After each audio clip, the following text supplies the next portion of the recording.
Hello student, कैसे हो? उम्मीद करता हूँ ठीक होंगे और मैं भी बिल्कुल ठीक हूँ। बस आपका प्यार इसी तरीके से बना रहे और बस हम आगे बढ़ते रहेंगे और आप भी हमारे साथ आगे बढ़ते रहिएगा।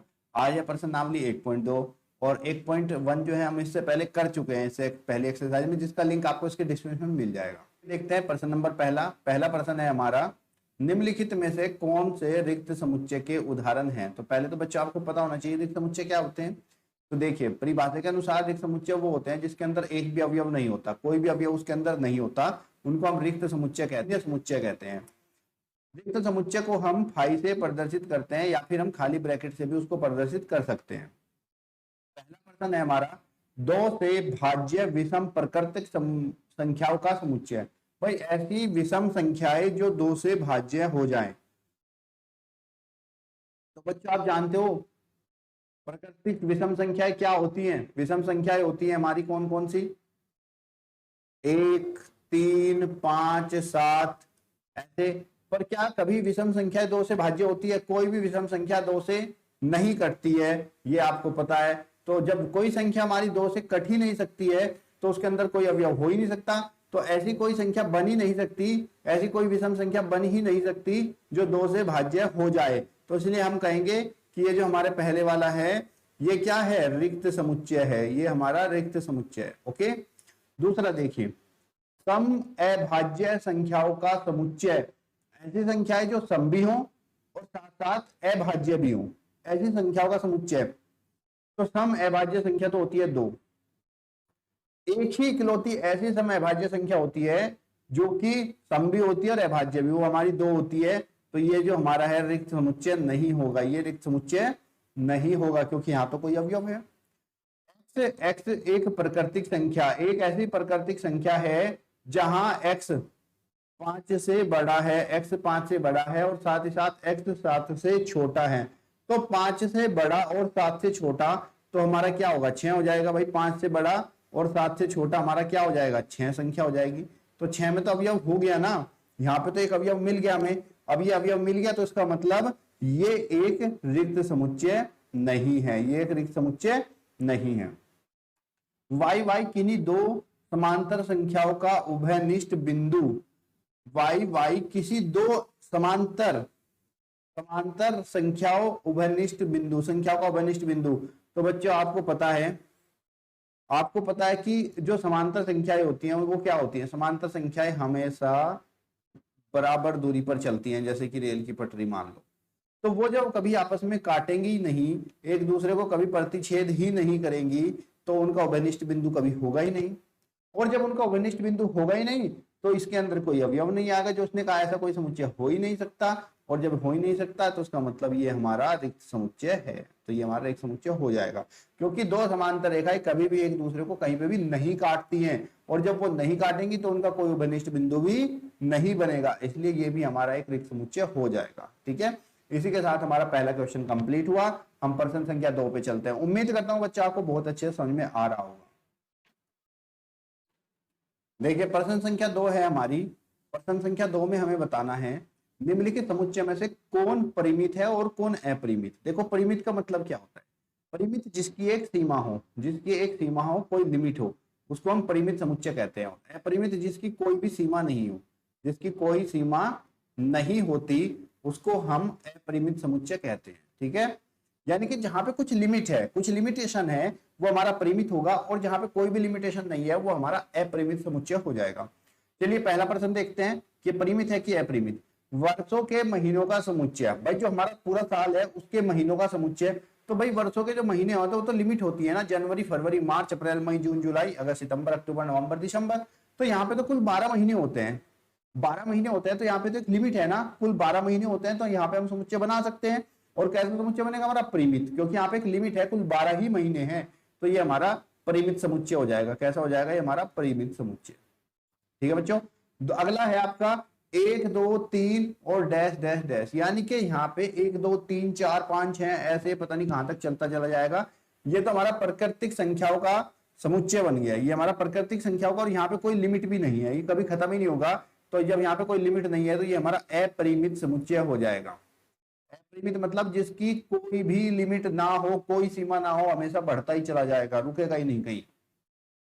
तीसरा हमारा देखिए 1 2 3 डैश डैश 99 और 100, तो ये संख्या 1 से शुरू हुई और 100 पे जाके खत्म हो गई, यानी कि 100 पे इसकी अंत हो गया, ये सीमा है यहाँ तक 100 तक की, तो ये हमारा परिमित समुच्चय हो जाएगा, ये हमारा परिमित समुच्चय हो जाएगा। अगला है 100 से बड़े धन पूर्णांकों का समुच्चय। भाई इसने कहा 100 से बड़े, तो 100 से बड़े तो 101, 102 और ये ऐसे चलता चला जाएगा, कभी खत्म ही नहीं होने वाला है, तो ये हमारा अपरिमित समुच्चय हो जाएगा, अपरिमित समुच्चय। ठीक है। अगला 99 से छोटे अभाज्य पूर्णांकों का समुच्चय। 99 से छोटे अभाज्य पूर्णांक, भाई तो 99 से छोटे और अभाज्य, हाँ तो यहाँ पे तो 99 से छोटे की बात करी है ना, तो यहाँ पे एक लिमिट लगा दी, यानी कि 99 से कम कम की बात हो रही है, तो ये हमारा परिमित समुच्चय हो जाएगा, तो ये हमारा परिमित समुच्चय हो जाएगा। तो इस तरीके से आप समुच्चय को देखकर उसको समझकर बड़ी आसानी से बता सकते हो कि कौन सा परिमित है कौन सा अपरिमित। बस आपको ये जानना है कि जो परिमित समुच्चय है उसकी एक सीमा होगी और जो अपरिमित समुच्चय है उसकी कोई सीमा नहीं होगी। ठीक है बच्चों, आइए देखते हैं इसका प्रश्न नंबर 3। प्रश्न संख्या 3 है हमारी, निम्नलिखित समुच्चय में से प्रत्येक के लिए बताइए कि कौन परिमित है और कौन अपरिमित। हमें ये बताना है कि कौन इसमें से परिमित है और कौन अपरिमित है। ठीक है, तो हमें पढ़ना भाई एक्स अक्ष के समांतर रेखाओं का समुच्चय। तो एक्स अक्ष तो क्या होता है, देखिए ये हमारा कार्तीय तल है और ये हमारा एक्स अक्ष होता है और ये वाई अक्ष। अब उसने कहा एक्स अक्ष के समांतर संख्याओं का समुच्चय, तो ये एक्स अक्ष है तो इसके समांतर तो ये भी हो सकती है, ये भी, ये भी, ये भी, ये भी, ये भी, कितनी भी संख्या हम बना सकते हैं एक्स अक्ष के समांतर। तो यहाँ पे कोई लिमिट तो नहीं है भाई, एक्स अक्ष के समांतर आप कितनी जितनी चाहो उतनी मर्जी संख्या बना लो, वो सब एक्स अक्ष के समांतर ही तो होंगी। तो ये वाला आपका क्या हो जाएगा, ये हमारा परिमित समुच्चय हो जाएगा, अपरिमित, सॉरी कौन सा हो जाएगा, अपरिमित, क्योंकि यहाँ पे कोई लिमिट है ही नहीं संख्याओं की, तो ये हमारा अपरिमित समुच्चय हो जाएगा। दूसरा है अंग्रेजी वर्णमाला के अक्षरों का समुच्चय। अंग्रेजी वर्णमाला के अक्षरों, भाई अंग्रेजी के वर्णमाला ए से शुरू होंगे और जेड तक चलेंगे, कुल मिला के 26 यहाँ पे अक्षर हैं ए से जेड तक, तो यहाँ पे एक सीमा है 26 है, तो ये हमारा परिमित समुच्चय हो जाएगा, ये हमारा परिमित समुच्चय हो जाएगा।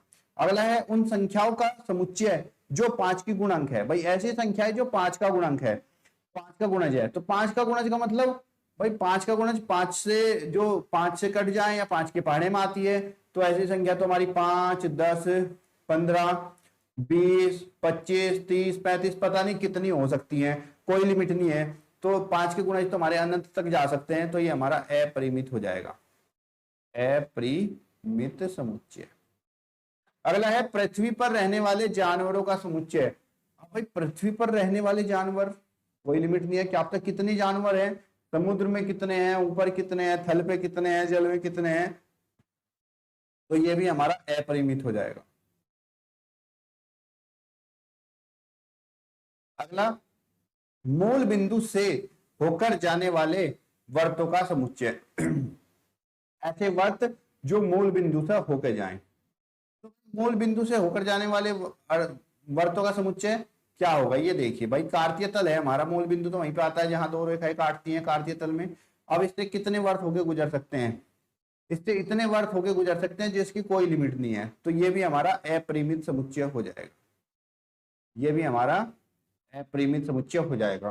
तो यहाँ पे बच्चों आपको समझ में आया परिमित अपरिमित क्या होते हैं, जिनकी कोई लिमिट होती है, कोई सीमा होती है, वो हमारा परिमित समुच्चय होती है, और जिनकी कोई सीमा नहीं होती है वो हमारे अपरिमित समुच्चय होते हैं। जैसे कि प्रश्न नंबर 2 में भी ऐसा ही था, प्रश्न नंबर 3 में भी ऐसा ही है। यहाँ पे आपको बस जो सवाल थे वो एक भाषा के रूप में दे दिए थे, वो आपको समझना था किस तरीके से आपको करना है। आइए देखते हैं प्रश्न संख्या 4। प्रश्न संख्या 4 में आपको बताना है कि ए बराबर है बी के, ए बी के बराबर है या नहीं। तो बच्चों कोई भी समुच्चय बराबर ये तब होते हैं जब एक अवयव, ये जितने अवयव इसमें हैं इतने अवयव आपके बी के अंदर भी हों, तब ये दोनों आपस में बराबर समुच्चय हो जाएंगे। चलिए देखते हैं, ए के अवयव है हमारे ए बी सी डी। अब हम बी के अवयव चेक करते हैं, बी के अंदर भी देखो क्रम उनका कुछ भी हो सकता है, क्रम आगे पीछे हो सकता है, लेकिन अवयव पूरे के पूरे होने चाहिए उसके अंदर। तो यहाँ पे ए है भाई, बी भी है, सी भी है, डी भी, तो चारों अवयव इसमें है, तो हाँ ये दोनों आपस में क्या है, बराबर हैं, ये आपस में बराबर हैं। ए के अंदर है 4 8 12 16, ए के अंदर है 4, 8, 12 और 16। तो यहाँ पे 4 है, 8 है, 16 है, लेकिन यहाँ पे देखो इसमें 18 नहीं है और इसमें इधर वाले में 12 नहीं है। तो यहाँ पे अवयव आपस में है नहीं, तो ये दोनों समुच्चय आपस में बराबर नहीं होंगे। ये समुच्चय बराबर नहीं है। समुच्चय बराबर तभी होते हैं जब सारे अवयव किसी एक समुच्चय के अवयव दूसरे समुच्चय में सारे सारे होते हैं, उनका क्रम चाहे जो भी हो, तो वो हमारे बराबर समुच्चय होते हैं, तभी हम उनको समान समुच्चय कह सकते हैं, वरना वो समान समुच्चय नहीं होंगे। जैसे 2, 4, 6, 8, 10 है, 2, 4, 6, 8, 10, और इधर इसने कहा कि x जो है एक सम धन पूर्णांक है, जहां x जो है छोटा या बराबर है 10 के। x एक सम धन पूर्णांक, तो अगर यहाँ पे हम x का मान लिखें इस कंडीशन के अनुसार कि x जो है वो छोटा या बराबर होगा किससे, 10 से, तो भाई x के मान 2 भी हो सकते हैं, 4 भी हो सकता है, 6 भी, 8 भी और 10 भी, लेकिन 10 से ज्यादा नहीं होगा। और यही सारे अवयव हमारे 2, 4, 6, 8, 10 और 2, 4, 6, 8, 10 यही सारे अवयव इसमें दोनों में, तो ये भी आपस में आपके समान समुच्चय हो जाएंगे, ये भी आपस में बराबर हो जाएंगे। अगला है x एक 10 का एक गुणज है, ये हमारा 10 का एक गुणज है, और b बराबर है 10, 15, 20, 25, 30। तो भाई 10 का गुणज क्या हो सकता है, 10 का गुणज हमारा 10 हो जाएगा, 20 हो जाएगा, 30 हो जाएगा, 40 हो जाएगा, यानी कि ऐसा जो 10 के पहाड़े में आता हूँ या 10 से पूरा पूरा कट जाए, वही तो 10 का गुणज होगा।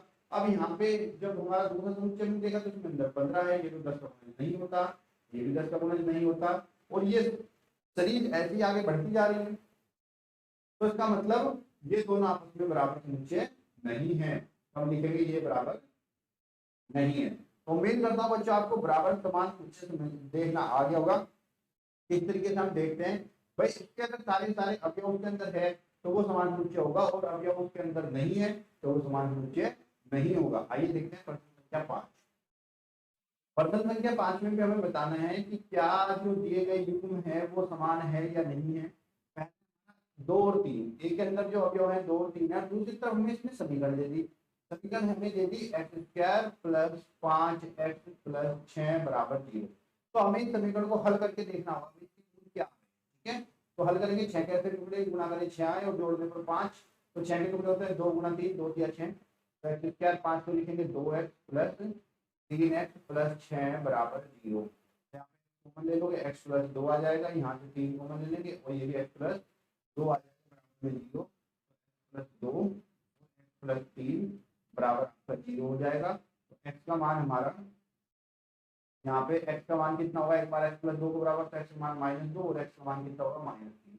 और भाई जो हमारे x के मान आए यहाँ पे इसको हल करने पर वो हमारे -2 और -3 आए, लेकिन इसके अंदर है 2, 3 + 6, तो ये आपस में समान समुच्चय नहीं होगा, ये युग्म आपस में समान नहीं है। x एक फूलों का एक अक्षर है और y जो शब्द है वोल्फ का एक अक्षर है। अगर हम इसको रोस्टर फॉर्म में लिखेंगे, सारणी फॉर्म में लिखेंगे, तो क्या लिखेंगे भाई, अब जो रिपीट होता है उसको बार बार नहीं लिखते। तो f यहाँ पे है, यहाँ भी f है, l यहाँ पे है, l यहाँ पर भी है, o यहाँ पे है, o यहाँ पे भी है, और w यहाँ।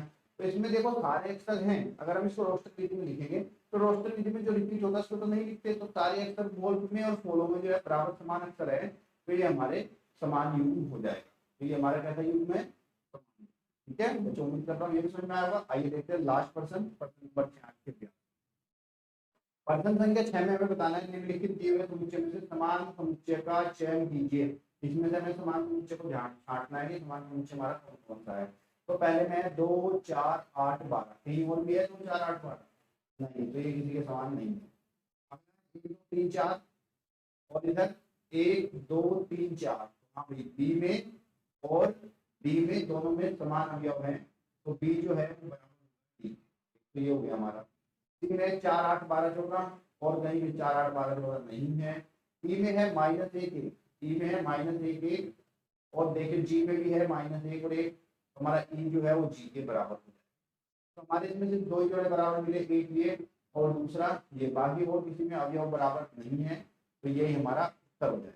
उम्मीद करता हूँ बच्चों आपको समझ आया होगा। और एक्सरसाइज 1.1 मैंने आपसे पहले जो अपलोड कर दी है, उसका लिंक आपको डिस्क्रिप्शन मिल जाएगा। और वीडियो अच्छी लग रही है तो आप मेरे चैनल को जो है सब्सक्राइब कर लीजिए, ये आप ही का चैनल है, आप ही के लिए इसमें जो है वीडियो अपलोड की जाएगी। कंप्लीट वीडियो हर बार में कंप्लीट वीडियो आपके लिए अपलोड की जाएगी, और जिसका लिंक आपको डिस्क्रिप्शन में मिल जाएगा। तो जब तक के लिए जय हिंद जय भारत, और चैनल को सब्सक्राइब जरूर कर दीजिएगा।